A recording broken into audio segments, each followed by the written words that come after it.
The present purpose is to illustrate how to evaluate internal evidence relative to text variants in the process of textual criticism of the Hebrew Scriptures, trying to figure out what is the better reading after having evaluated the external evidence. In short, this especially amounts to a careful and close consideration of a multiplicity of biblical details. It's especially important to get at, broadly speaking, contextual issues. That is, what sorts of connections, both proximate and in a larger framework, could be related. Things like grammatical and linguistic situatedness and the shape of things and other tendencies also can be taken into account. One of the decisions that needs to be made is, could this be by accident, or is this on purpose? And those decisions turn on a variety of factors. And if we are thinking that it could be an accident, we need to explain it. It's not adequate to just say it's an accident, but what factors in the context could have led to this accidental scribal variation? In the case of an intention, we can't prove motive, but we have to think through the potential motives that could explain scribal improvements. And that's the way to look at this. The scribes were trying to do a good job, not corrupt the text. So what would have motivated them to improve the text according to one or the other of the very readings? This would include considering grammatical improvements, harmonistic improvements, theological improvements. There could be others, but these are some of the main ways that scribes improved the text that they were given to try and do well at their job. And then finally, it's especially helpful to also work with some commentaries or other secondary literature on the variant that you're working with. We need to do the work for ourselves and think through it for ourselves, of course. That's the nature of good exegesis. But it also helps to collaborate with some of the commentaries available to us. To evaluate the internal evidence for the variants of Deuteronomy 32:8 can begin by summarizing external evidence for the last phrase of Deuteronomy 32:8. Now the verse speaks in the first 3 lines about the Most High dividing humans, nations, peoples. This refers apparently in the poetry to the narrative in Genesis chapter 11 of dividing the peoples by the languages. And the question at hand then is, according to the number of what? And that's where the variant comes into play. And the main witnesses look at a couple of different things. The Masoretic tradition says it's according to the number of the sons of Israel. And this matches what is found in the Samaritan Pentateuch as well. Yet, the Qumran biblical texts include a fragment that reads according to the number of the sons of God. And this corresponds to the oldest witnesses to the Septuagintal reading. Now, of course, the majority Septuagintal reading, which is apparently an early change, switches over to the angels of God. And we've already decided, based on external evidence, that this is probably an early scribal gloss within the LXX tradition itself, a euphemism to sort of soften the blow of the potential liabilities of speaking about these sons of God or lesser deities. So this is basically what's uncovered in examining the external evidence. Now we need to evaluate this to see what is the more likely, better, or original reading. A good place to begin may be with the commentary on the apparatus of the BHQ. And here there's a comment on the reading in the Masoretic tradition, B'nai Yisrael, sons of Israel. And the editor seems pretty confident that this is not the original reading. That verse represents a deliberate emendation for theological motives, is reasonably certain. And the editor goes on to describe a quite extraordinary circumstance involved in this particular scribal improvement or scribal variation. The suggestion is made that there's a series of additional corrections that needed to be made to the Masoretic, the Proto-Masoretic tradition in order to do this emendation. Specifically, it required more than the convictions of an isolated scribe to have affected 5 further interrelated changes. And then he cites his source. The 2 primary passages here are in Genesis 46:27 and Exodus 1:5 of the Septuagintal version. These say that 75 members of Jacob's family went with him down into Egypt. And this stands in contrast with the 70 members of Jacob's family that went down in these 2 passages according to the MT witnesses. The mentioning of verses 20, 21, and 22 refers to adjusting some of the subtotals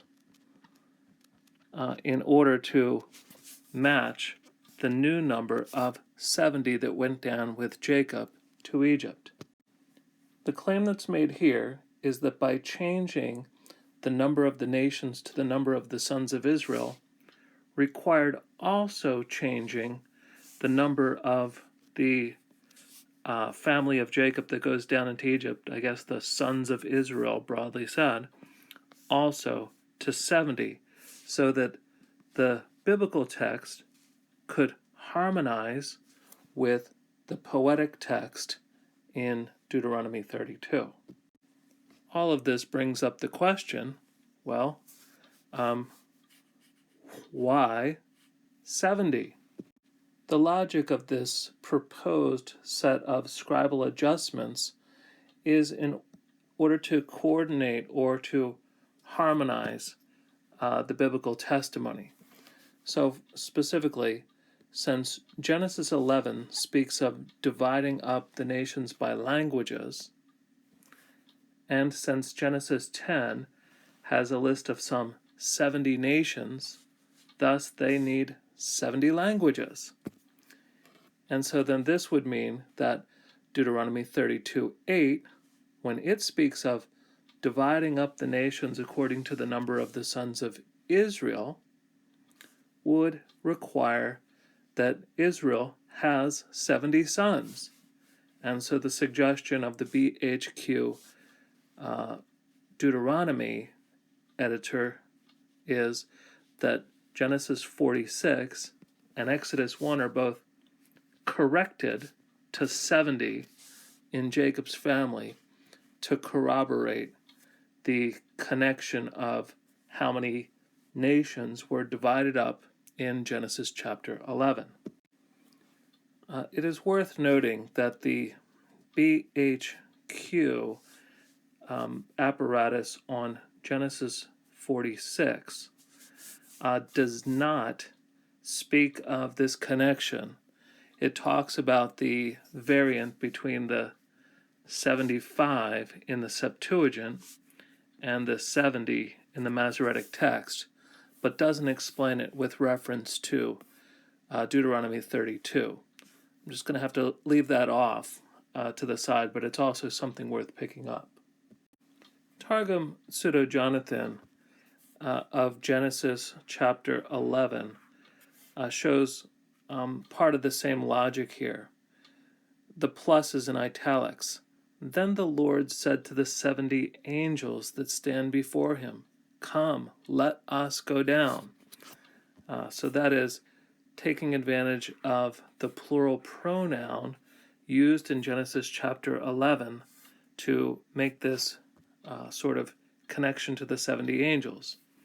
And then this is corresponds to the pluses in Deuteronomy 32 in Targum Pseudo-Jonathan, namely when the Most High gave the world as an inheritance to the peoples who came out from the sons of Noah, when he divided the writings and the languages among mankind. In the generation of the division, at that time, he cast lots on 70 angels, the leaders of the nations, with whom it was revealed to see the city, and so on. So here we find the sort of logical connection for the rationale to connect Deuteronomy 32 with Genesis chapter 11. Interesting is that there's also the further connection of the number of the 70 souls of Israel who went down into Egypt. But sort of in the background of this is the connection to the 70 angels and the 70 languages. This, of course, doesn't prove anything.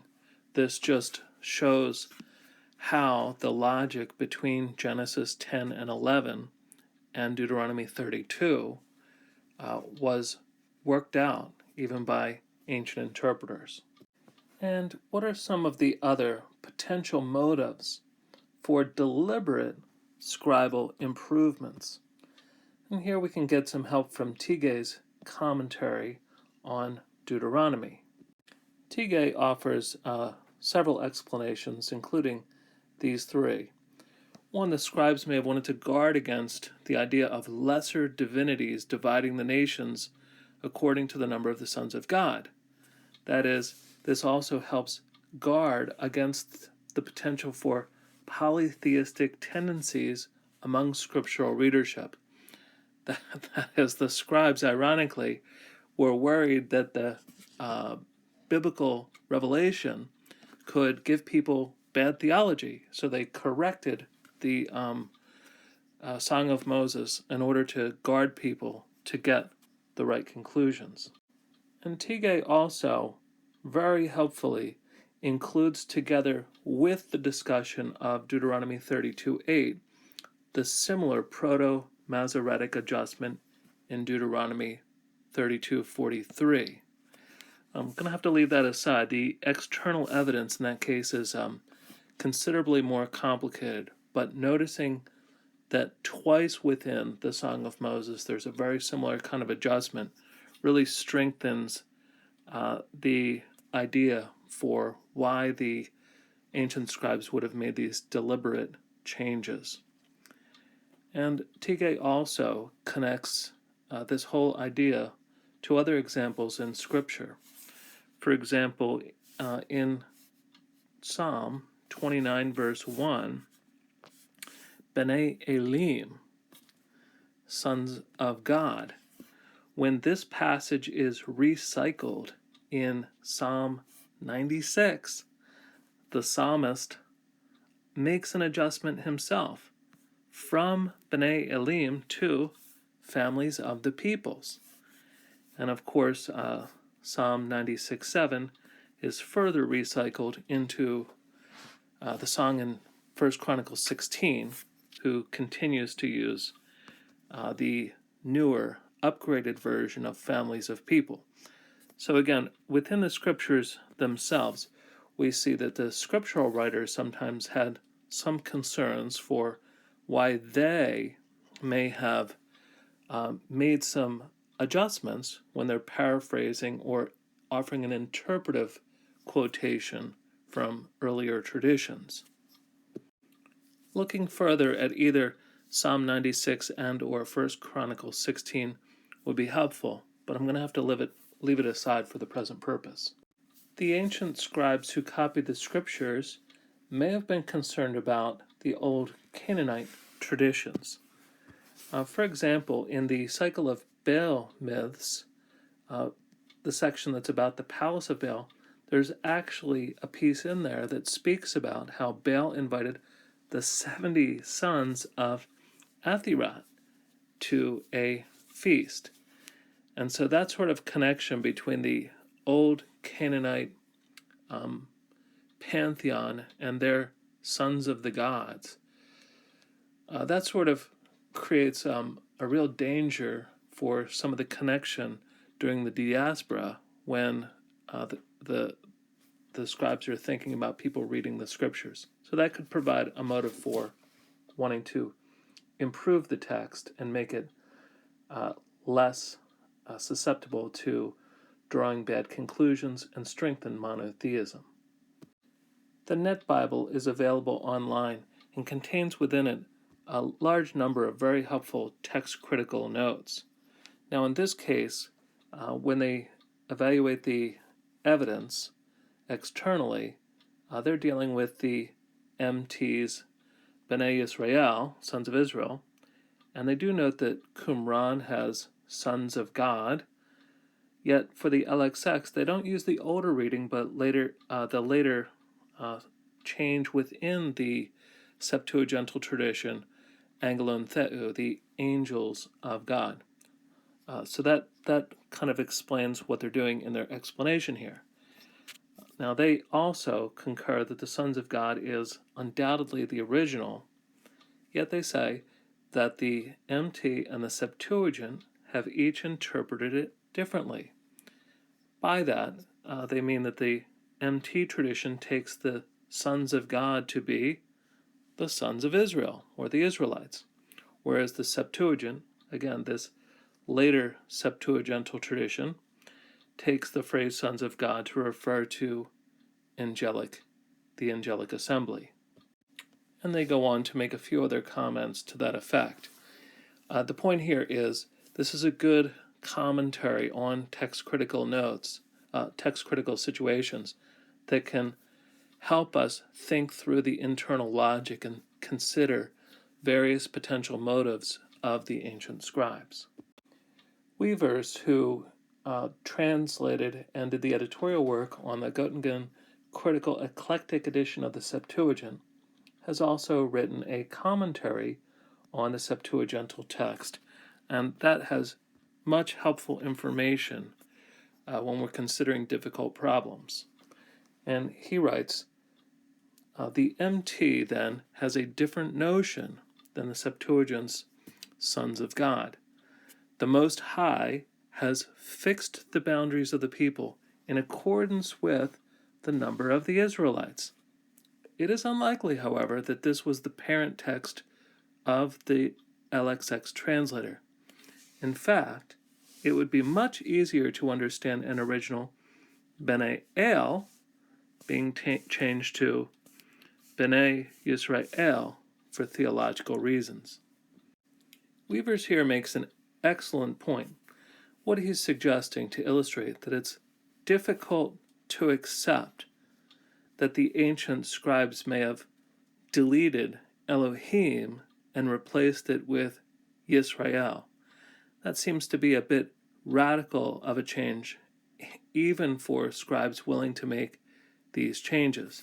Rather, he suggests a lesser adjustment. Perhaps if the original was B'nai El, then the scribes would only need to add 3 letters, Yod, Shin, Resh, to create sons of Israel. Very interesting, because here he's getting at the psychology of the scribes, where they want to make an improvement, but what are sort of the limitations on what sorts of improvements ancient scribes are willing to make? It's a very good point. Crawford spells this out a bit further. And again, Crawford's not inventing this idea from scratch. Rather, she's working with sort of expanding on the implications of the Biblia Hebraica suggestions in BHK and BHS, along with Weaver's and perhaps others. And what she gets at is, if the original was Bene El, then that explains the main witnesses pretty easily, because that would explain Huion Theu, sons of God, in the Septuagint. It would also explain, in the Dead Sea Scrolls, they may have wanted to spell out not El, but Elohim.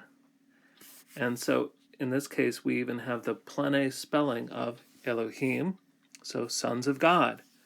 And at the same time, taking the same observation we just saw in Weaver's, that the scribes of the Proto-Masoretic tradition could have merely added a few letters to get B'nai Yisrael, the sons of Israel. So this is, again, Crawford's really thinking through how to explain all of the evidence that we have looking at the external variants and the witnesses to the text. After examining the external evidence and evaluating it, and doing an examination of the internal evidence and evaluating it, we need to make a provisional decision. And it needs to be provisional because we want to continue to think through these things, but we need to preach, we need to teach, and we need to continue on. And oftentimes, we'll use two guidelines to help us, namely, the shorter reading may be the more original, or the more difficult reading may be the more original. Now, these are not rules, but more like, as the pirates say, they're more like guidelines. And so in this case, neither one of these really works as far as explaining the external or internal evidence. So these are just general principles that work sometimes, but our examination of the external and internal evidence really is pointing in different directions. So here's three sort of ideas that fit with a provisional decision of what we've been working on. Firstly, the Masoretic text seems to represent scribal improvement to the sons of Israel for theological reasons. Seems to be the motives and a good way to explain what we have in the Proto-Masoretic tradition. Secondly, the Septuagint and the Dead Sea Scrolls evidence look like they represent an original reading of either B'nai Elohim, sons of God, or B'nai El. And one thing to remember here in Deuteronomy 32:8, well, if we look at the A line uses the term El Yon. Now, if that connects with the D line, we can see how the A line could have when Elyon divided the humans according to the number of the sons of El. Again, without the A line being Elyon, Elohim seems like a better choice, but it does seem like B'nai El, even though there is no extant evidence, it does also logically fit with the A line being the most high, and then the D line could be the sons of El. But really, we need to probably keep it that we don't have evidence. The best evidence really probably points more towards Elohim, but again, thinking through the logic of the scribes, that points to the possibility of B'nai El. It's difficult, but that's kind of a toss-up in this case. And then one further connection for sort of the exegetical implications of our text-critical work is that B'nai Elohim, sons of God, in Deuteronomy 32:8, seems to correspond to the let us of Genesis 11. And it's worth noting that There is a similar use of the plural pronoun by God when his attendants are present, at least in Genesis 3 and Isaiah 6. Now, the one outlying one that will require more attention is Genesis 1. However, it is worth noting that the poetical tradition in Job 38 does have the sons of God present, praising the Lord when he is doing his creative acts. All of this is sort of further exegetical connections that can be made based upon doing the text critical work in Deuteronomy 32. In all of this, the interpreter should follow the evidence, be patient, and really take the time to think through, based upon evidence and internal connections, what's the most likely, more original or better reading.